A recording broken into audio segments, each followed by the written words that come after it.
quiero cantaros una jota. No.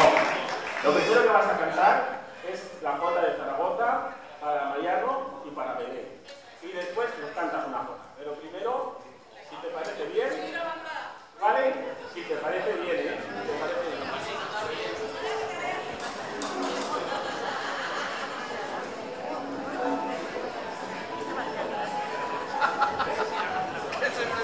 Oye, este tío, Juanjo, ¿tú crees que a mí me va a quitar mi amigo de hablar? Eso es imposible.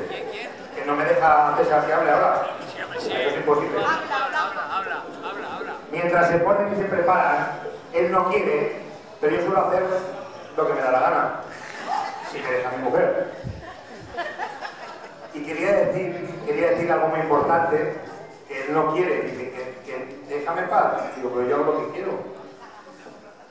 Lo decía en las coplas del principio, en homenaje a esas personas que ya no están entre nosotros, esas personas importantísimas de la Jota, que la Casa del Puerto Sagunto hace un trabajo magnífico con este premio Mujeres de Jota. Y todo eso es gracias a todos ustedes, pero tiene un motor y tiene un alma. Yo le llamo el sabio de la Jota, porque es sabio, aun siendo tan joven.